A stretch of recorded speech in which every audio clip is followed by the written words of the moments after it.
Onlara da gelemiyorum. Böyle fırsat.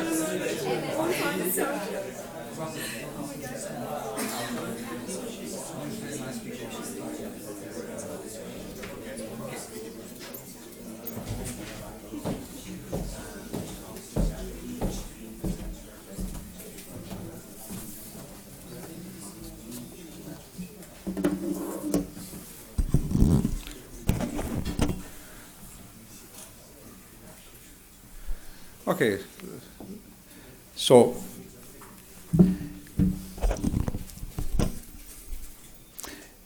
dear guests, dear members, we are really very honored and very much pleased to welcome Borge Brende, the president of WEF, World Economic Forum, very well known with the brand name of Davos in Turkey, as you know.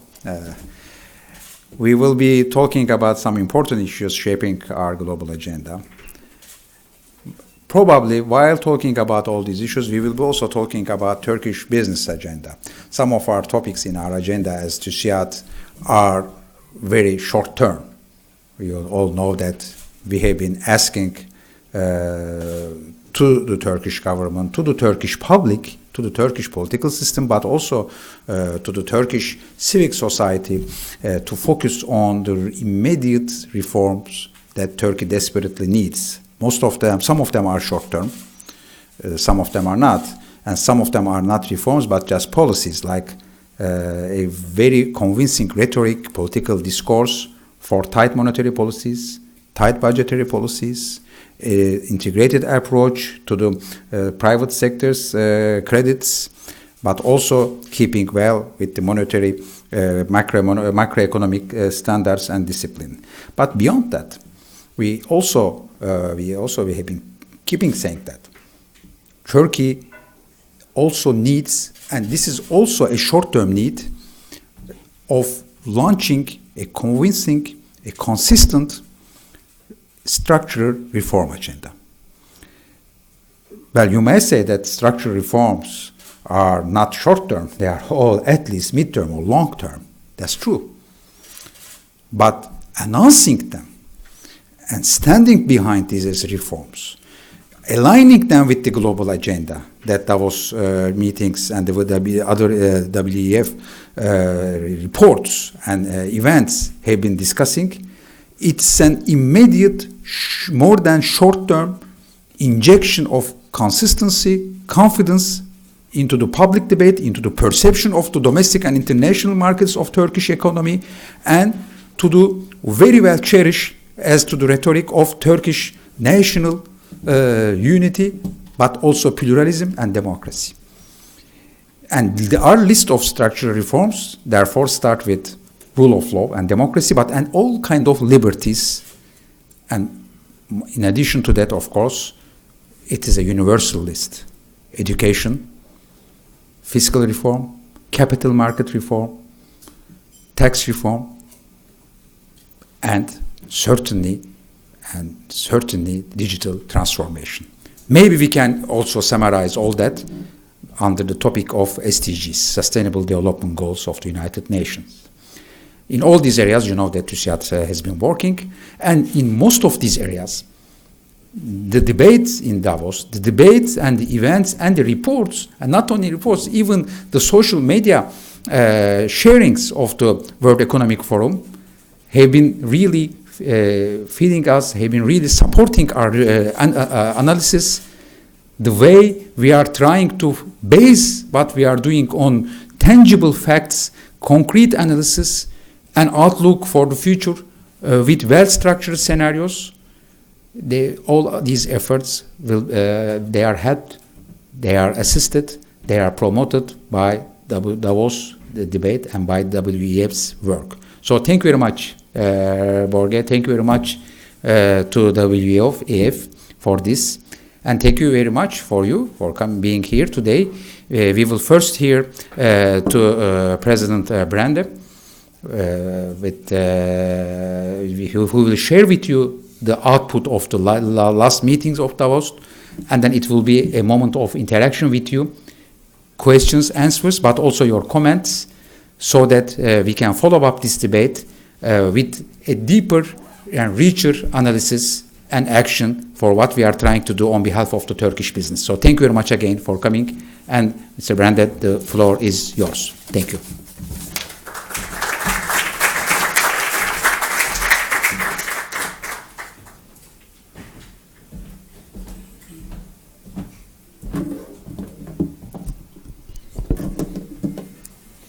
So thank you very much for those kind, welcoming words. It's great to be here in Istanbul, and thank you to all of you for coming and being part of this interactive dialogue, I hope. So I'm not gonna speak for hours. I remember one of the first jobs I had was being the speechwriter for the then Norwegian Prime Minister. This is back in the 80s, and I had prepared a long speech for him, and I was very proud about the speech, and he looked at it and he said, okay, and then he said, he threw away 2/3 of it and kept 1/3. And he said, you know, Borge, remember that 99% of politicians continue to speak long after people wanted them to land. So you should land when people still want you to speak. And I think he was very precise. I think still 98, 99% are in that category. And I cannot guarantee that I always been in the 1 or 2% category either. But let's make this interactive. On the economy and outcomes of Davos, of course, to predict about the economic outlook and economics is a very difficult area. Because economics is not an exact science. I remember one of my first kind of interactions when I started on my economic studies was with Professor Assar Lindbeck. He's a quite famous Swedish economist. He said, you know, to all of you in this room, I would say, you know, if you have 5 economists in one room, there are usually 7 to 8 different opinions.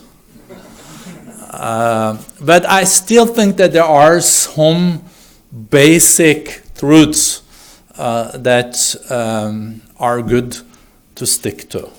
The World Economic Forum being the international organization for public-private cooperation. We have our 50th anniversary next year, and I think we have some of the 1,000 most influential companies in the world as our members and partners. We started also with, in 1979, we started with this competitiveness report, as I think you are well aware of. So since 1979, we have rated countries on how they're doing on competitiveness. And when you really look into those indicators, you understand how complex this with competitiveness is. It is really about everything in society. It is about the quality of the education you give your children. It's the quality of the infrastructure. It's of course about sound fiscal policy, sound monetary policy. But it's also about gender, you know. Of course, you cannot expect the same level of life standard in the country if only 30% of women are part of the workforce compared to a country, of course, I'm not objective, but my own country where 80% of women do take part in the workforce. Then the life standard also will increase in that country. So it's, of course, then a choice by the leaders how you incentivize this. So there are some basic truths. But these basic truths are, of course, now challenged also with the fact that we're moving into, or we are already there, in the 4th Industrial Revolution. And every new industrial revolution has created a lot of changes. So far, all the revolutions, the first, second, and third, have created more wealth and jobs than the former. But it's not been easy. You know, remember the first industrial revolution, people were destroying spinning the spinning machines in England. They were destroying them because they were killing jobs. But then later on, we know the Industrial Revolution also made, back then, the United Kingdom into the most wealthy nation in the world. In 1895, 95% of the people of Norway worked in the agriculture sector. And there was lack of food. We just finished the last famine. And today, 2% of the population of Norway works in the agriculture production. And our main challenge is that we produce too much cheese and too much milk. So we have to subsidize the farmers not to produce more. If you then in 1895 said that, 93% of you will be not working in the agriculture sector, but you will find other jobs higher up in the value chain, or we will make agriculture more productive, and we can do this with less people. People said, oh, it's impossible. We cannot find these jobs. So I would say that I think the 4th Industrial Revolution that we're faced with now is a very challenging one. But it also has huge opportunities. Let's not only look at the challenges, but also the opportunities related to it. But the pace and change is happening much faster than during the former revolutions. That's for sure. I was planning, I have this one here. It's not mine, but it's a media one. I'm not going to, I'm just going to illustrate a point with using your, sorry. So I'm going to be discreet about it. Was a handsome young man there. So I'm going to keep it up there or like this. Okay, so this iPhone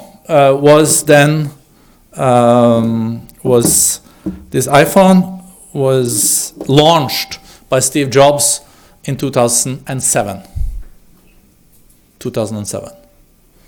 Today there are 2 billion iPhones. Altogether, there are 5 billion people having mobiles, and 2 billion of them being iPhones. In 12 years. It took the landline. Anyone remember the landlines? Yes. You do? Yeah, some of us do. Unfortunately, we're old enough to remember the landlines. It's like when I asked my two sons about Kodak, what was that? They were a little bit slow in adapting their business model, so there were no more. So that can happen also if you don't change. But it took landlines. It took 70 years to get 100 million people on landlines. And it took then 12 years to get 2 billion people on these iPhones, and there are 5 million iPhone users, and it has created all new opportunities. Only the apps that are on these iPhones are now creating millions of jobs in the US. There are millions of young people working in companies producing the apps on the iPhone. So I think the fourth industrial revolution in many ways open up growth opportunities that are very untraditional in the sense that they're not necessarily needs the same way of capital, natural resources, and human capital. Human capital, yes, but not necessarily the natural resources that we traditionally think of, and maybe capital in a different way. So the fourth industrial revolution is here. It is real. It's not artificial. Of course, we have artificial intelligence and machine learning and the Internet of Things and mass data, bitcoins, and we have autonomous vehicles. We have drones.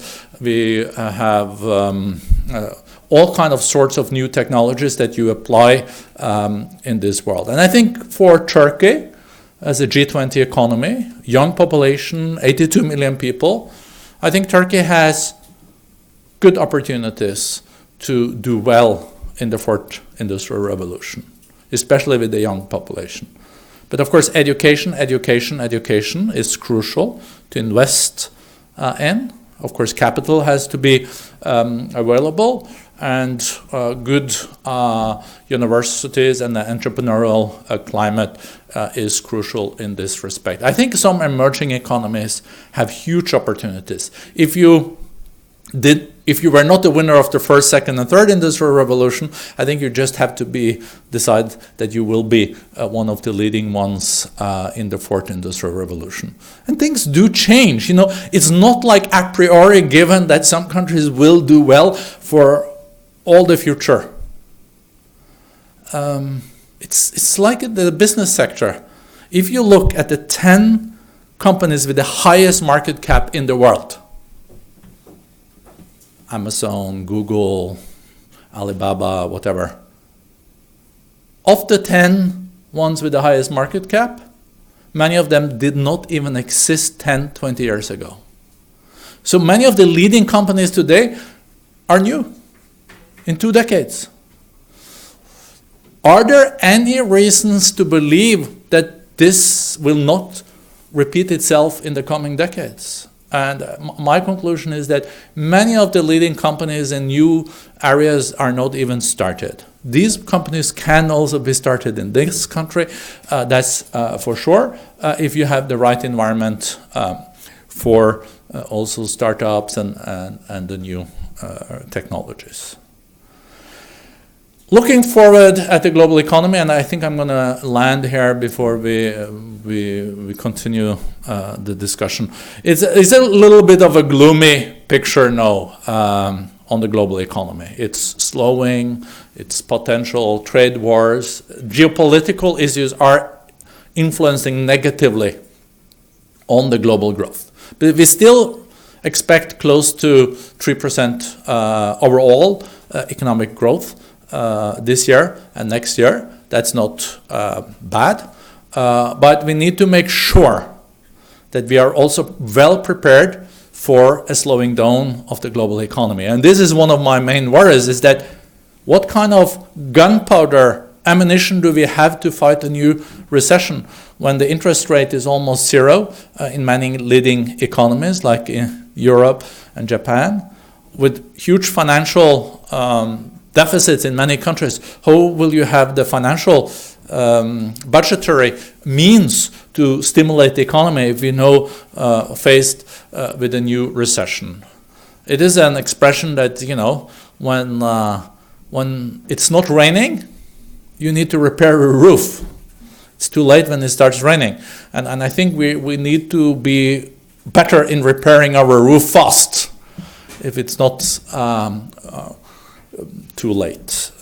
I don't think it's too late, but we really have to come together as a global community to solve global issues. It is one of the great paradoxes of our world is that never have we been more in the same boat with global value chains, and we're so integrated. But the willingness to then find common solutions to common challenges, I have seen more willingness in the past than I see currently. And I think this is one of our main challenges, because trade issues, issues related to geopolitics, peace and reconciliation, all these issues have to be dealt with in a collaborative way. And we hope for more collaboration. And let's try to repeat what we did the 2 last decades, because it has been incredible. 1990, since 1990, it's 29 years ago, we have doubled the global GDP. We have increased the global trade with 3-4 times. So that was the engine of this growth. And then in 29 years, we have reduced the amount of people living in extreme poverty in the world from 45% to 12%. In 29 years. I think this never happened in the history of human mankind. And on top of it, we increased the global population from 5 billion to 7 billion. So now I see a lot of smart people here. So of course, the calculation is even more impressive when you're going from 45 to 12% when you add it from 5 to 7 billion. It is unbelievable. So why change a winning formula? A winning formula that has been, it's not a zero-sum game. It's a win-win game. If Turkey does well, Europe does well. If Europe does well, Turkey does well, and vice versa. I hope we can also, moving forward, keep this win-win thinking and not the zero-sum thinking. That, I think, would be good for the world. Thank you.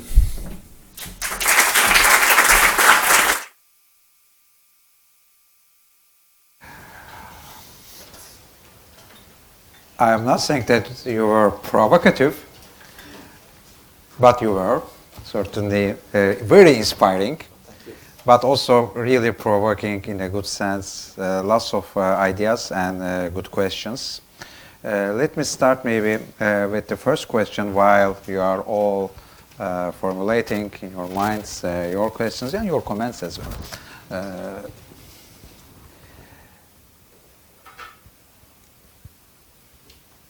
Are we going to have a war?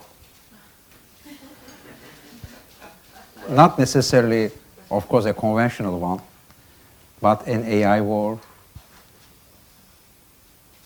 a technology war, a trade war, a refugee-provoked war. Of course, by using the word war, I'm trying to be provocative. Question was, I'm just kidding. So there's definitely technology competition out there. But we have seen that before. The US had its Sputnik moment. Yeah. Kennedy was then launched space programs and wanted to get on top of the technology development. I think there's been a couple of Sputnik moments the last 2 years. Definitely, there is the two largest economies in the world, being the US, around 24% of the global GDP. China maybe 18, 19, 20% if you look at it in a PPP, from a PPP angle. I think there is competition between these two nations on the technology side. We know that China has made huge developments when it comes to speed trains. I think no one can compete with China there. Facial recognition, windmills, or wind turbines is more precise maybe, solar, but also a lot of positive things comes out of technology competition, as long as it's not a war. Because war is, I think, no one likes the term war. Definitely, I don't like it. But look at solar. The competition in solar power. The price of a kilowatt per hour produced with solar has fallen to 1/10 in 1 decade. That technology competition, I think, is good. It's a good technology competition. That in many countries know solar can compete even with natural gas. It's good competition. When you see that the Security Council at the UN is not able to agree on important issues, it's a bit of it isn't the best climate in the Security Council, and not even among the permanent members.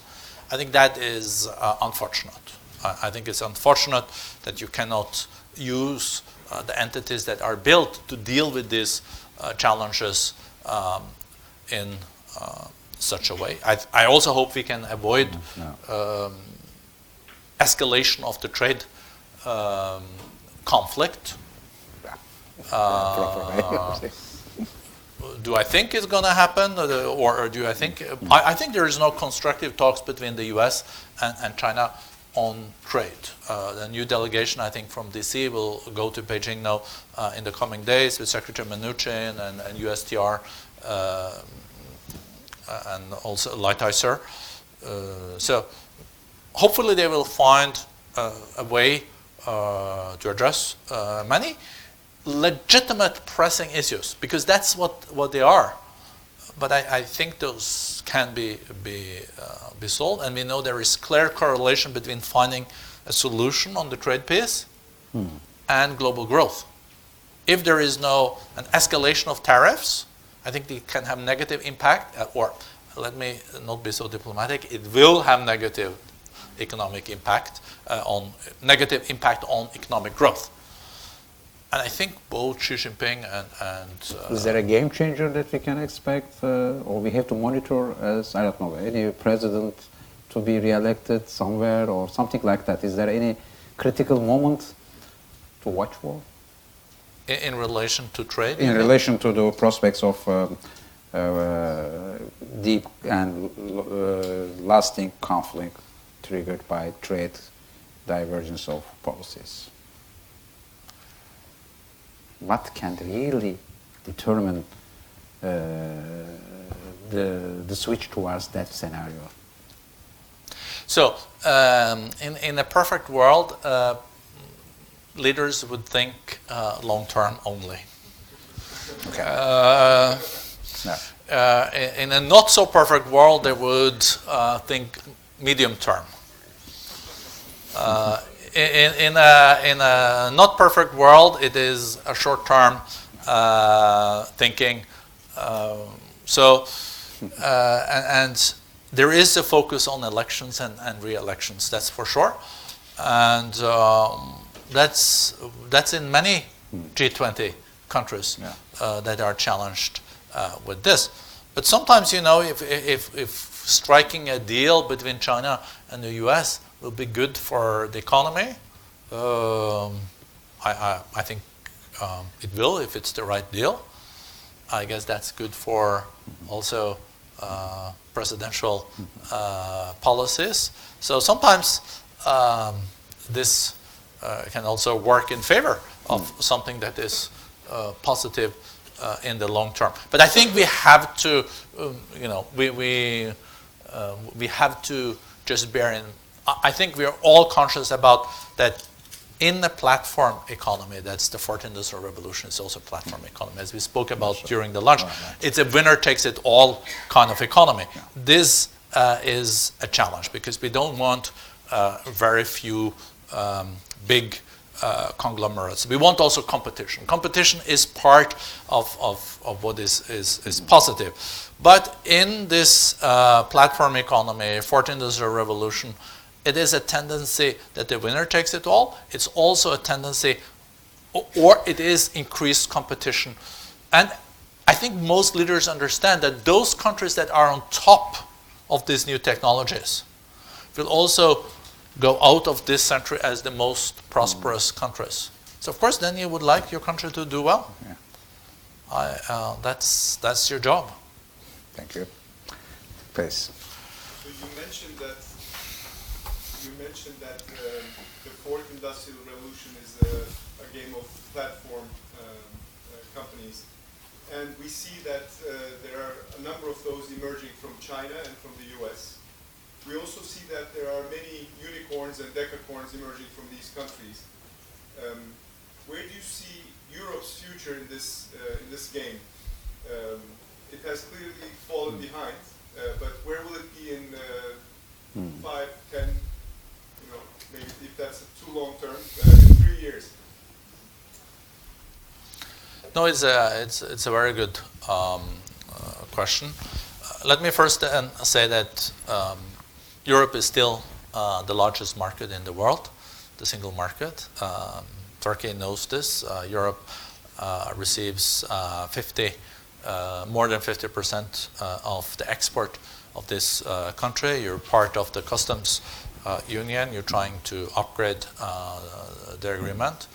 But I think also with Turkish eyes, and also it is important that Europe does well in this new technology shift.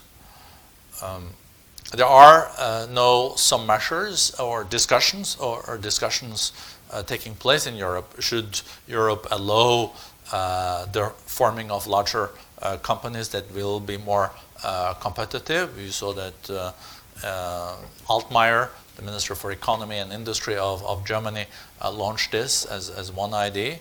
We also see that the whole taxation issue has come up more and more. Bruno Le Maire, the finance minister of France, has launched this tax kind of at source for the big platform companies. If you have a lot of turnover in one country and you almost don't pay taxes, this is now being addressed. Also, we saw that Britain, UK, launched this tax in their latest budget. But as I also said at the beginning, or in my intervention, was that changes are happening so fast in the sense that many companies that will be the largest companies in the coming years are not even started yet. So there's no guarantee that these companies will be started in those economies that are the largest ones, the countries, largest countries today and largest economies. So I think there are also opportunities. As I mentioned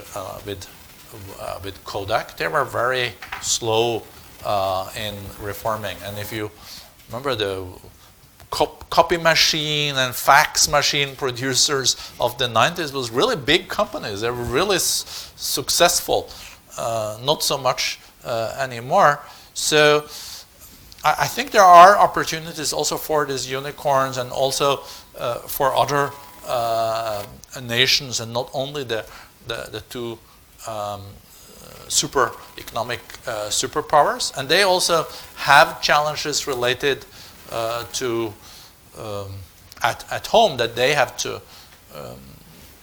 address. I think Europe is in many ways the comeback kid. Europe is maybe every discussion in Europe is public.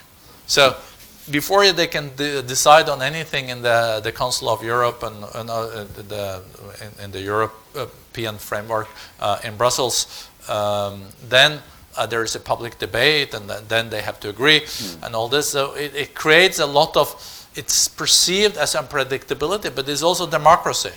So in a democratic organization like the EU, all the different countries will come in with their different views. But some people thought that the euro was gone in 2012, and it still is the second most important currency in the world. Many people would say Europe is still the largest market in the world. And when it comes to life quality, of course, I'm not objective, but I think Europe doesn't do that badly. And also one other challenge that is a crucial one coming up more and more, and that I did not address, is this inequality discussion.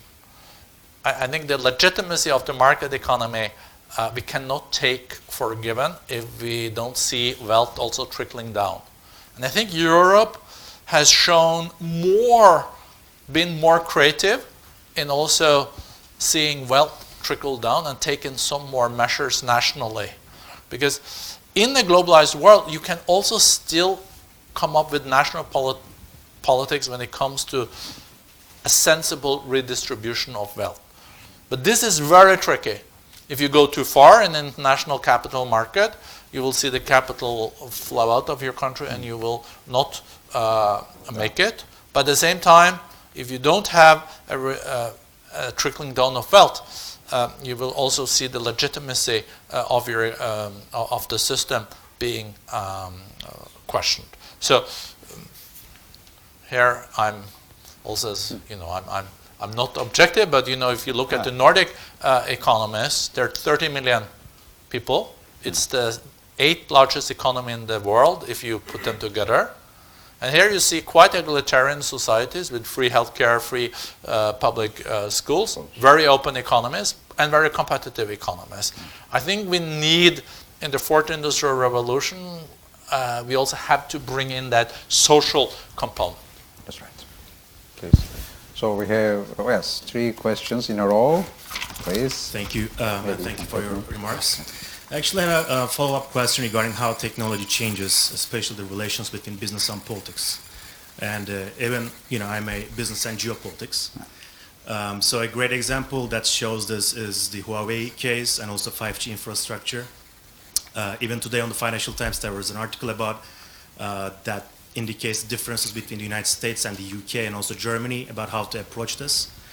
So I'm curious about your thoughts as the president of WEF, which is the global organization that brings together the decision makers from business and politics, whether we have a global mindset and governance and also regulations to deal with this change.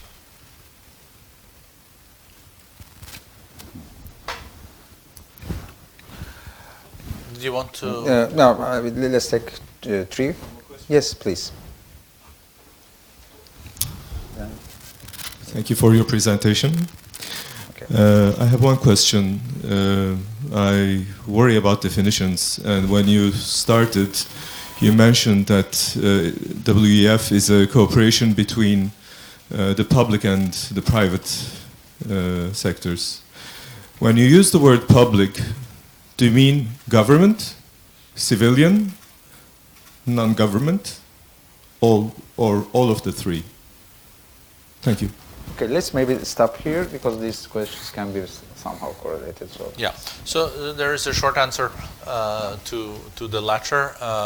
World Economic Forum is, as I said, international organization for public-private partnership, but the whole forum was built on this multi-stakeholder thinking when it was started 50 years ago by Professor Klaus Schwab, and multi-stakeholder meaning governments, business, and civil society. But I would also add there civil society in a broad sense, not only NGOs, but also universities, faculties, other kind of a broad definition of civil society. And I think a lot of the challenges that we are faced with can only be really discussed in a holistic way with all these players around the table. That's, I think, even more important than before. And it is also related to the first question on regulations and traffic rules.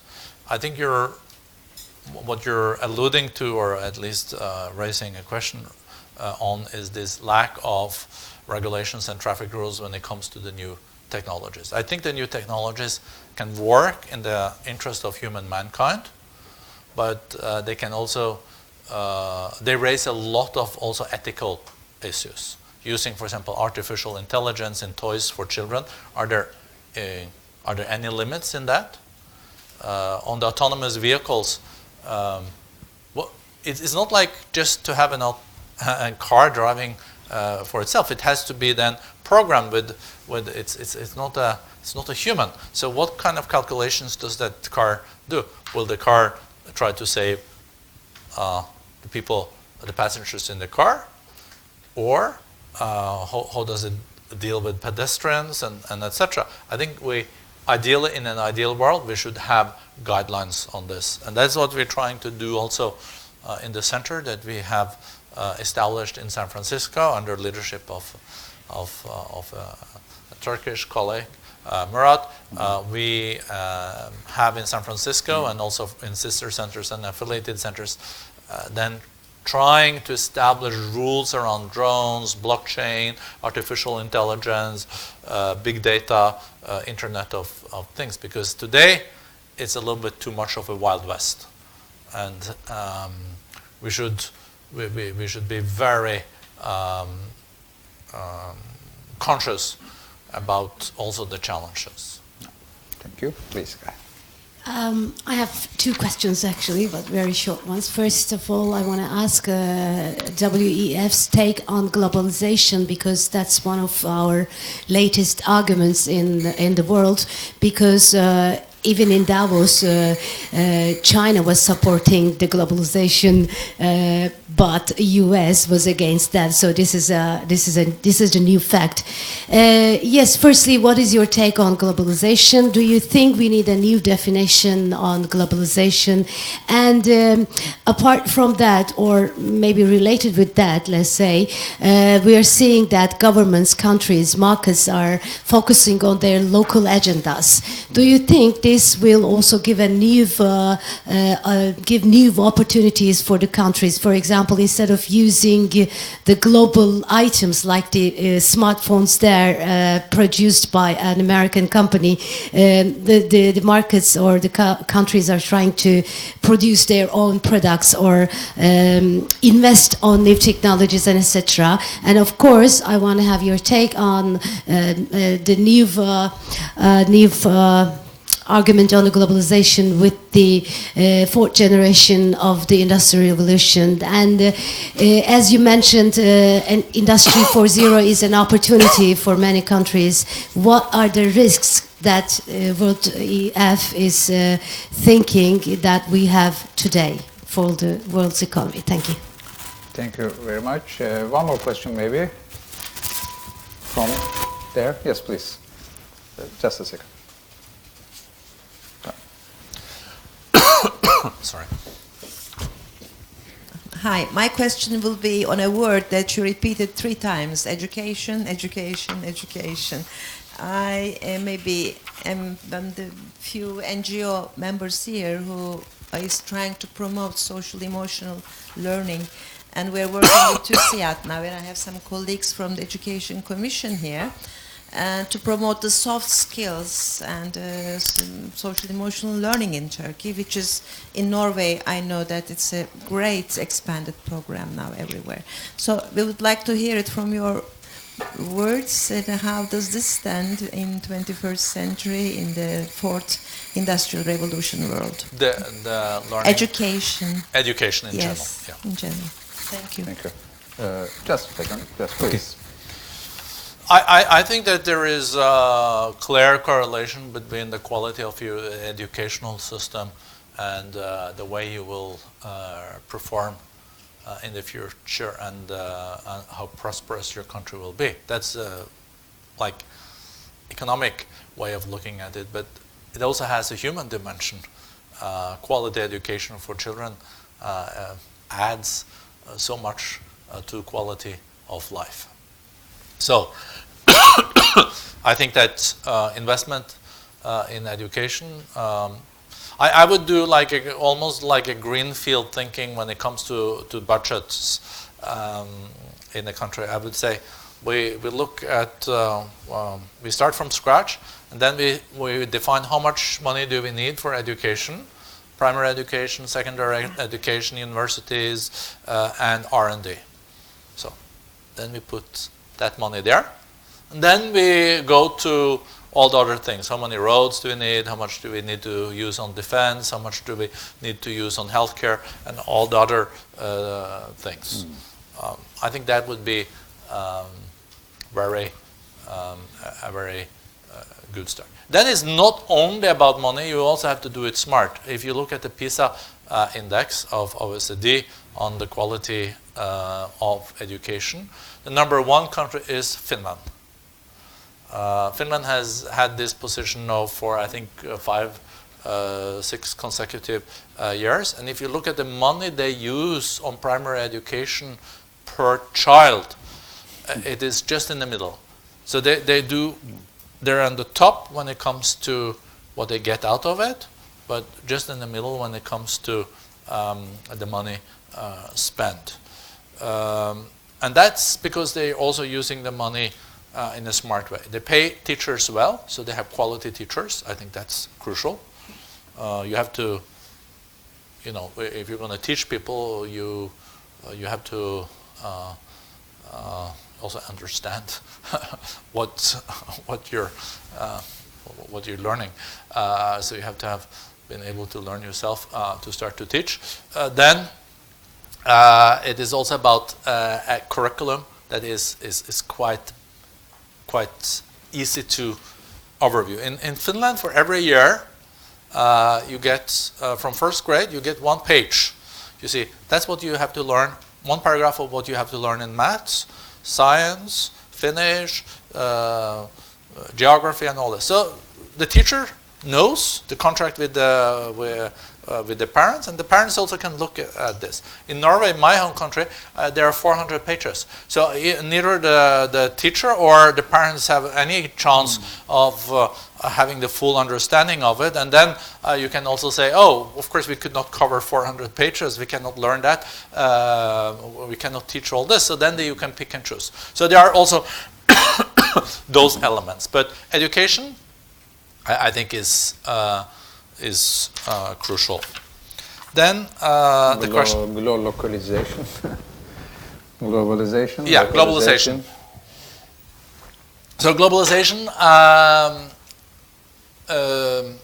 there's not an alternative to globalization, but globalization can and should be improved. Globalization has to be more inclusive, it has to be more sustainable, and it has to create more jobs. But also, let's face it, you know, I referred to in my speech or intervention or whatever, what we have seen of results during the 29 last years when we have had this globalization. Moving from 45% of the global population living in extreme poverty to 12%. Looking at the emerging economies, big opportunities. Today, for the first time in centuries, the emerging economies and developing economies are more than 50% of the global GDP.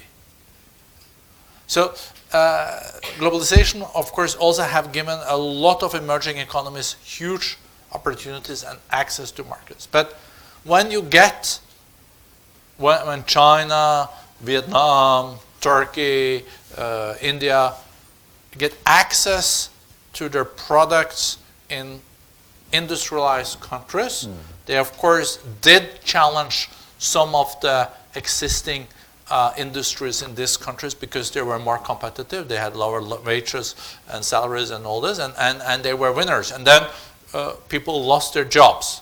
And then history has said, told us that then you have to move that job or that industry you cannot then protect it and say you go in with state subsidies and all this. No, that is not a good way of doing it. Then you have to move into another area where you produce higher up in the value chain and where you can also take the costs in our society.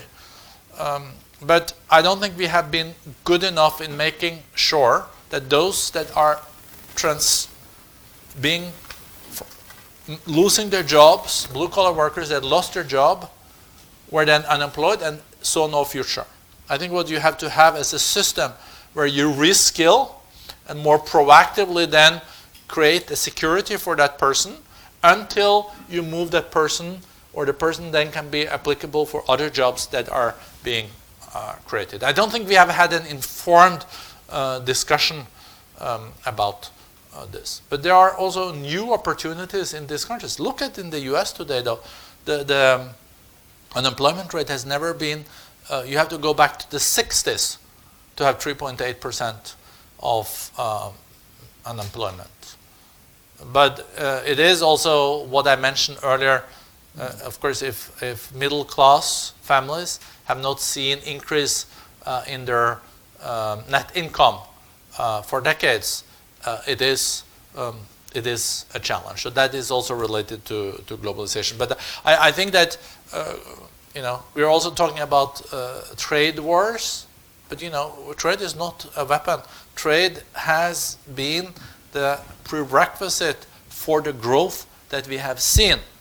So if we stop trading with each other, we have really bad experience from that. In the 30s, after 1929, the world decided, then we go protectionist. We then don't import anymore. So then we saw the major protectionist measures taken. So the global trade fell with 50% after 1929. And then the global GDP fell with 25%. And you had depression and never seen this kind of unemployment rate. That was the price of protectionism. So we've tried it before. So let's not go down that road. I know the impact, of course, is even bigger because of the global value chains. When something is made in Turkey, it's not like necessarily made in Turkey anymore. The last piece of it was made here. But there can be components from Azerbaijan, there can be components from other countries and you put it together and then you sell it and then it's made in Turkey. But you're relying also on other nations to produce. Is state capitalism and national economic nationalism, are they still options, policy options for states now in the 21st century? Is there any antithesis of globalization emerging as trends? Are there any, do you observe? Well, there are some countries, of course, which were also presented in, which were also present in Davos and with leaders, and they are part of this sphere of doing policies. So, do you see any? Do you see them as an antithesis, first of all, of globalization, or they are just part of it? So, at the end of the 90s, we said that history. Some people, at least, said at the end of history, everyone agrees on the liberal world order, win-win thinking, the market economy, where the U.S. was the leading policeman of the world. I think we're seeing a much more mixed picture. No, U.S. still the leading economy, having the currency of the world with the dollar. Almost 50% of the military capacity of the world is still American. 25% of the world economy, 5% of the global population, 50% of the global military capacity. So I wouldn't write off the U.S., to put it that way. U.S. has an incredible competitiveness and an ability to fight back. If you look at the amount of patents and etc. coming out from the U.S. and how the U.S. have now also seen the new technology companies and all this, it's incredible. And from some of their institutions like MIT and etc., you know, the spin-offs from those, only from those universities when it comes to companies is like the size of a medium-sized country. States capitalism and ownership and all this. It's related to also what I now said. So I took like a small detour to answer your question, as you maybe understood. I'm not circumventing it, but there was conventional wisdom was that you have to have private ownership to all your companies to be successful in the market economy. But there are big economies where you still see state-owned enterprises being crucial in the economy that are very competitive economies. I think, though, that over time, you also, the most competitive economies will be those economies that there is also competition in the market. So if you're a Turkish company and you would like to have a competitive bank sector where there is competition, because what you pay for insurance, banking, infrastructure, what you pay for groceries, what you pay for everything is the basis of the competitiveness of your company. So every country, of course, needs companies that are able to export and be world-leading, world-class companies. And if you then have to buy aluminium or steel or bank services, or you don't have predictability on rules and regulations and all this, you're not so successful. To be successful is tougher. So I think these things have to be addressed, but I think we also see that different systems can, and this is the multi-conceptual world. So we have the multipolar world. I think we're more familiar with this multipolar world. There's a lot of nations now asserting themselves, and there is not only Washington DC and Beijing and Moscow anymore. It is New Delhi, it is Ankara, it is Riyadh, it is Doha, and all this. But in the multi-conceptual world, we thought that there was this thinking that it was only the market economy, traditional Western way of looking at running countries that was the only way of doing it. We're seeing no more competition, and countries saying, no, you have your system, we have our system. So that's a new trend. Please. I also asked the risks. Yes, that's right. Give a short answer for that. The risk. Risks that you see in the The risk, and also some more. And your question is. Yeah, thanks for the remarks so far. Two questions from my side. One is maybe to second the question of Hande. So we see also a fight between the globalists and the nationalists. And if you look at the recent years, we can easily say that the nationalists are on the rise.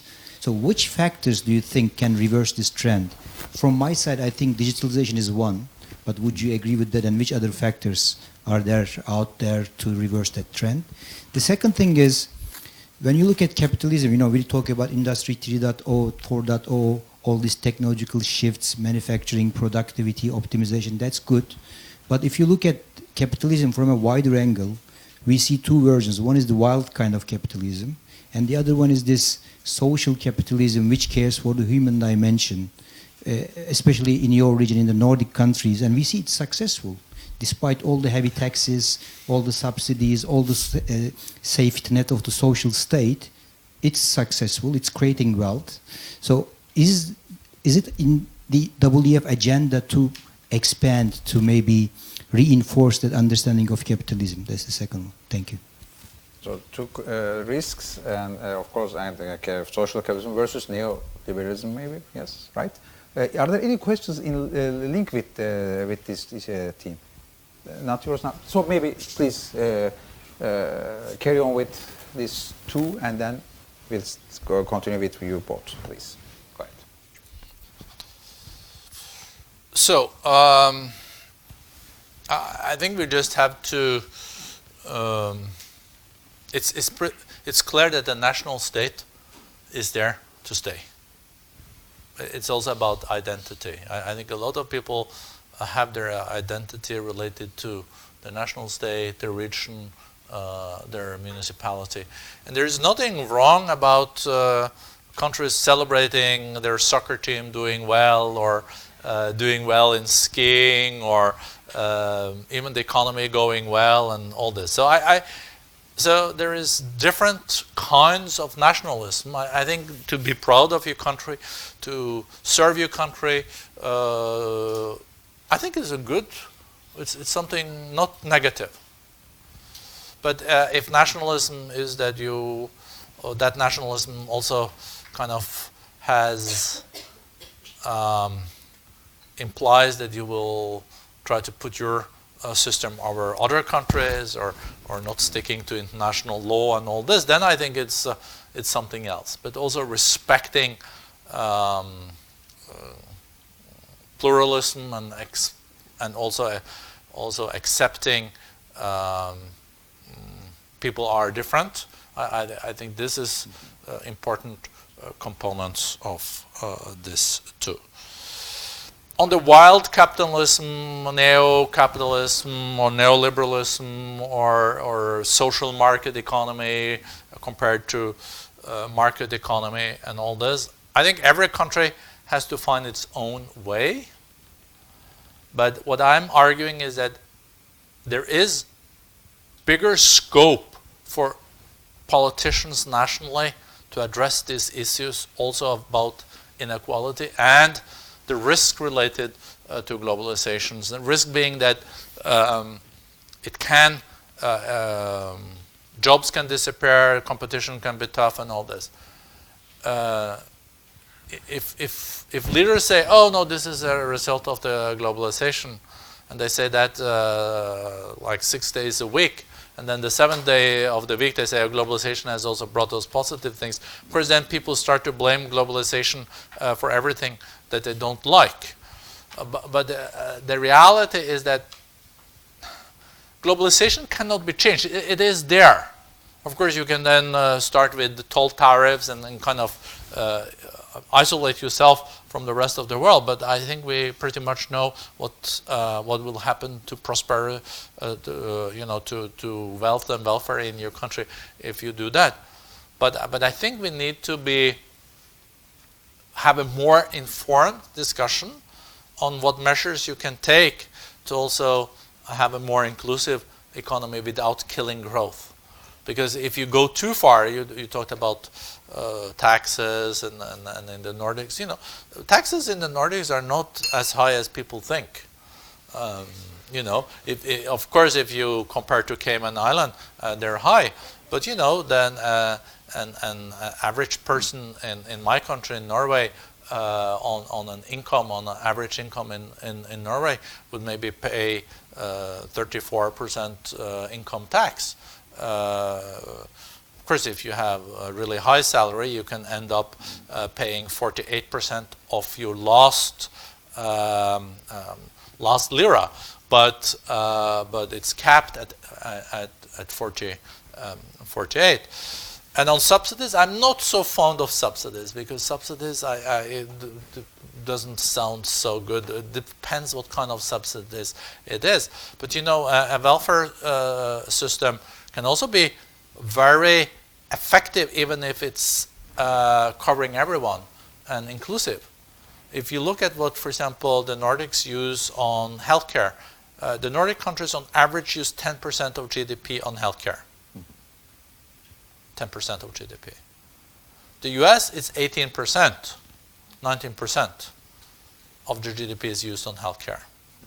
But of course, you have some of the best healthcare institutions in the world in the US, but you also don't have universal coverage. So sometimes a universal system can be very good, maybe not as 6 stars as some of the best institutions, but it can also cover the needs of the people in a cost-effective way. And I think this is the same with education. As I mentioned during the lunch, 99% or even more of the kids in my country, Norway, goes to public schools. So there is no market. There is not a big market for private schools, and that's also because people think that public schools are good. And it's not that we use.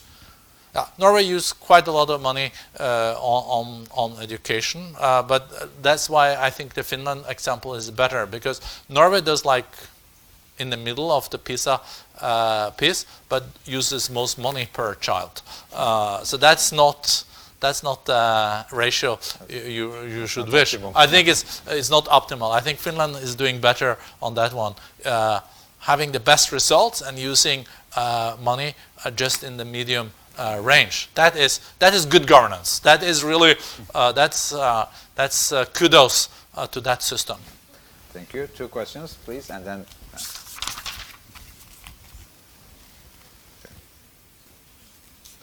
Please. So, yeah, sure, okay. certainly. Yeah. Okay. Sure.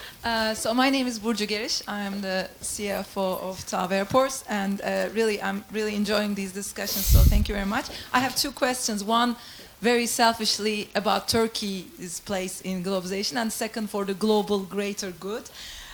So thank you for all these concrete examples on Norwegian agriculture and Finnish education. It's very enlightening. So I mean, I'm really sick of hearing the cliches of reform, Turkish reforms. I don't know when it's going to come. What I don't understand is why do we have to reinvent the wheel, or what is holding Turkey back? Why can't we learn from best practices? How did Norway do it and Finland do it? Okay, some of it is about money, but you already said that it's not necessarily the only thing. So would you have any like low-hanging apples for Turkey to kind of take lesson from? And the second one, so I'm 2015 YGL, and that's the year this SDGs, UN 17 SDGs were launched, and I was very excited when it was launched at this YGL summit before the UN.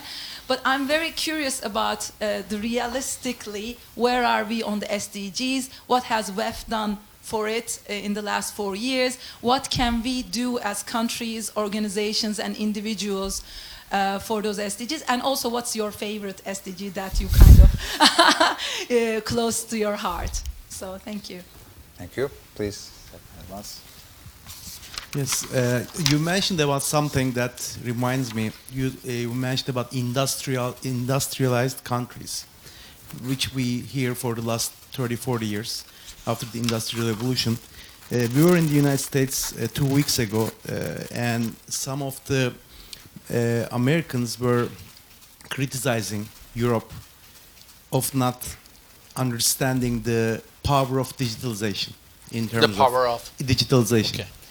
Okay. Their comment was that when you look at the market cap of the whole world, about 60-64% is Americans, and about 30% is Asians, and only about 5% is coming from Europe. And so my question to you is, again, industrialized countries versus, do you see a future where there will be digitalized countries, like maybe Estonia or some other countries that can, as your example of Kodak or Nokia, maybe you didn't give the example, but I didn't want to hurt them.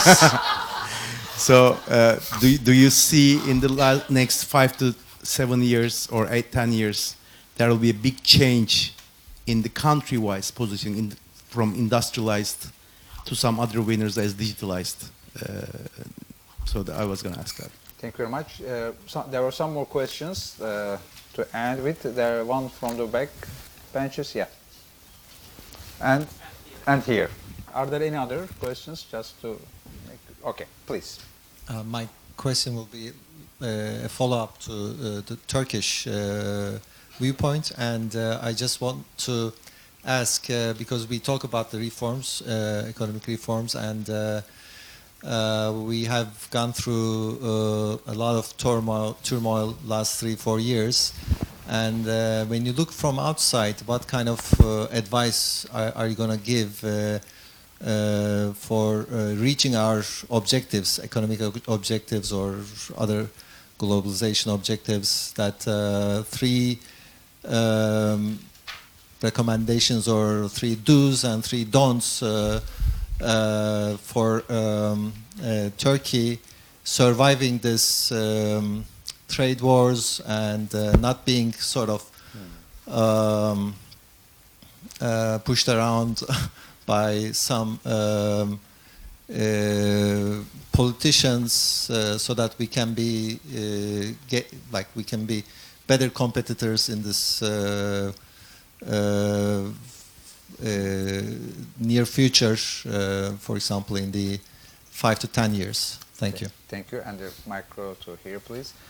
While micro is moving there, the business development team of the World Economic Forum also is with us, Mr. Izquierdo and Göksu. So if you have any questions on joining Davos or doing with your business and WEF any activity or any affiliation, they are here and they will be very happy to answer to your questions now or right after this session. Thank you. I did not ask him to say this. So just it is. But Paolo is there. Paolo is there. You did not. Certainly not. But it's a good opportunity, of course, because there is a good synergy. Of course, what we are willing to do in bringing our, moving our country forward, and what you are doing there as analytical work, and also as far as your actions. Thank you. And the last question, are there any other questions right before? Okay, so the last question, please. Yeah. Mr. Schwab states in his book that the middle class wealth is lower than the previous generation's middle class. And similar to that, emerging markets are in a trap for years that they cannot converge into a developed market. The only exception might be the South Korea. And other information is, as you said, politicians' agenda is always long-term and do not expect them to have urgent actions to transform the country, especially, frankly, thinking about the Turkish conditions that the democracy index and the rule of law index, Turkey's position is getting lower and lower for the last decade. So we cannot be that optimistic in the economic area and for the transformation area. In that circumstances, what would be your message to the Turkish private industry to educate the community? Wow, okay. So easy one. Easy one. So together with the previous ones, it's a good syllabus. Well, go ahead, please. Thank you. Very good questions, I have to say. Starting maybe with the SDGs, that maybe was the easiest one. What was my favorite SDG, the Sustainable Development Goal, that was replacing the Millennium MDGs, the Millennium Development Goals. I think that my favorite one is eradication of all extreme poverty by 2030. But that is the overall goal of all the 17 goals too, that we should have no extreme poverty by 2030. I think, are we on track to meet these targets? I'm not so sure. I think on the poverty piece can be done. Yeah. I think we're doing less well on climate change, biodiversity, water, plastics in the oceans, and all this. It's terrible to just imagine that if we continue like we're doing now, there will be more plastic in the oceans in 2040 than there's fish.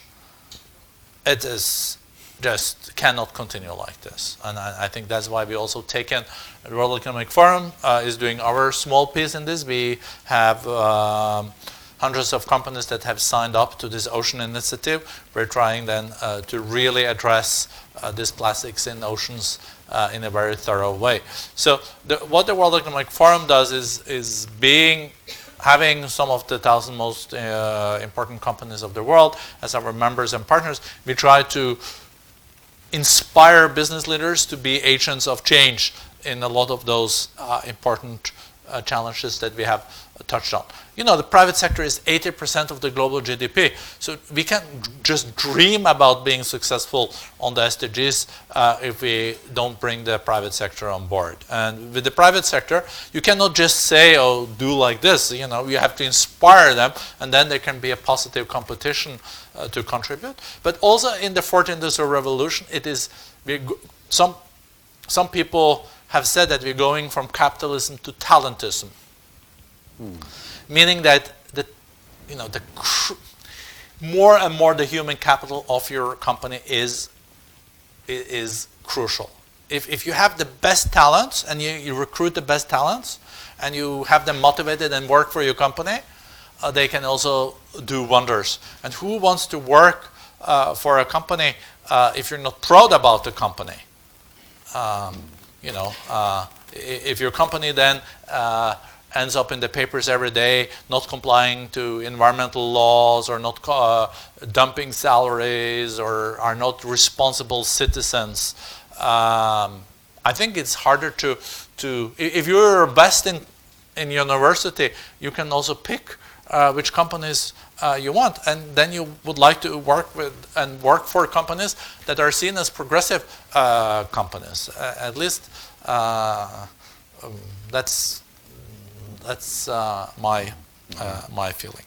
So on the reforms and on Turkey, with my colleagues, we were in Ankara yesterday. We met with finance minister, foreign minister, industry minister, trade minister, and we had constructive discussions on also Turkey in that respect. There are many questions related to Turkey. I would say that if you look at it, look at the last 2 decades. First time I was in Turkey, I think, was late 80s. If you look at what has happened in this country since the late 80s, it is an incredible development. We have a new airport, for example. Say that again? We have a new airport. Yeah. Controversial issues. Yeah. But I'm thinking about there is a lot of change when it comes to opportunities and development in this country. But you cannot rest on your laurels. I think Turkey needs to then also address the underlying challenges. G20 economy, 50% of the market is Europe. You are now negotiating or trying to negotiate an update on the customs union with the EU. Turkey has also had huge challenges and with the refugee crisis. No other country in the world has received so many refugees as Turkey. It's 4 million. And this has also been a big economic burden for Turkey. That's part of the broader picture.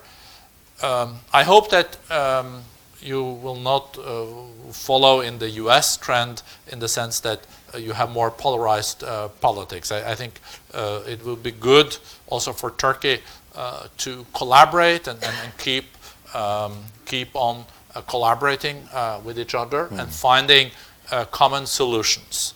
And I think this will be crucial in the years to come.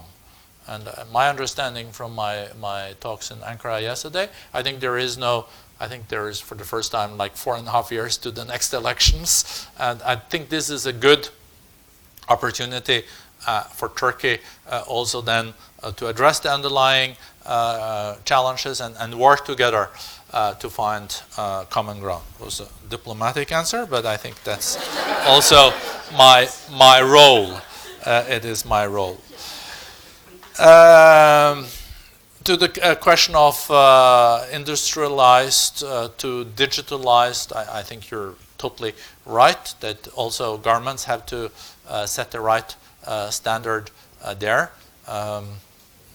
Estonia being one.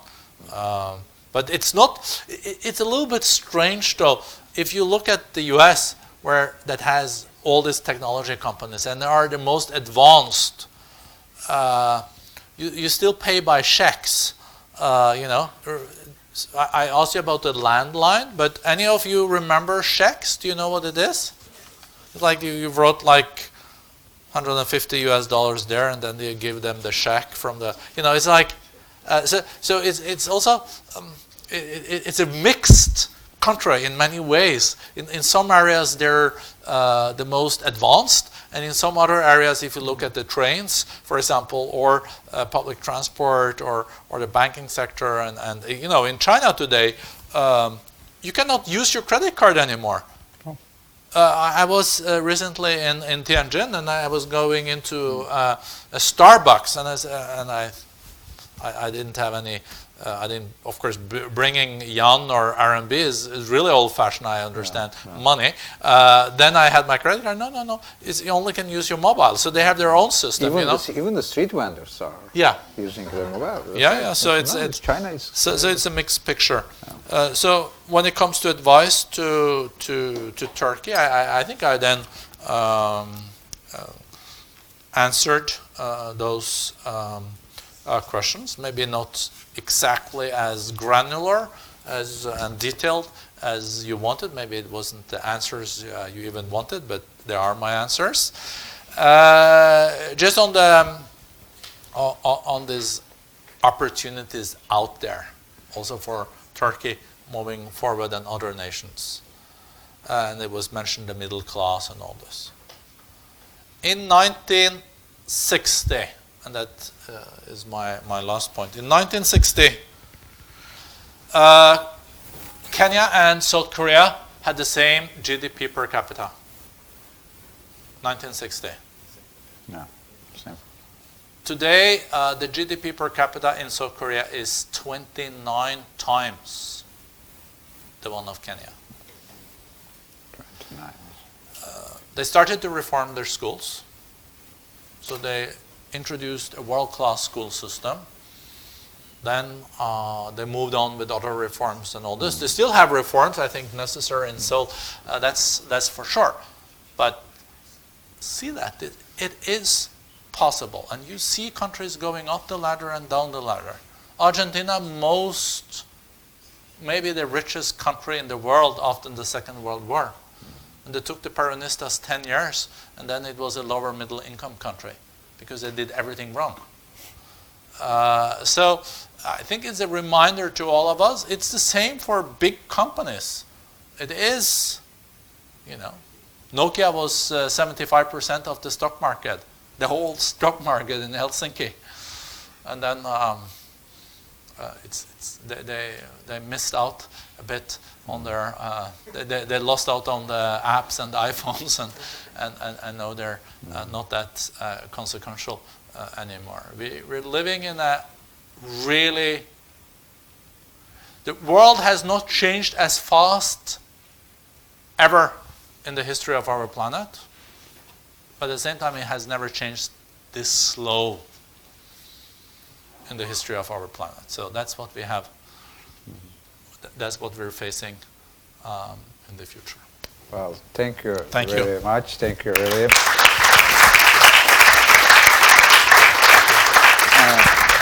Thank you to all of you. It's a long journey for Homo sapiens since being out of Africa. Globalization, exciting one. Thank you very much. Really, it was full of lucidity and vision. Thank you, and thank you to all of you. Thank you. Well, with great pleasure, always.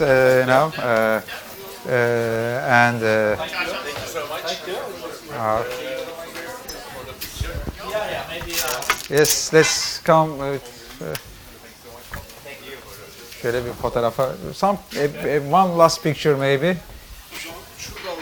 Şundan. Okay, with TÜSİAD, and then we are done. Okay, yes. Şöyle. TÜSİAD'ın altına.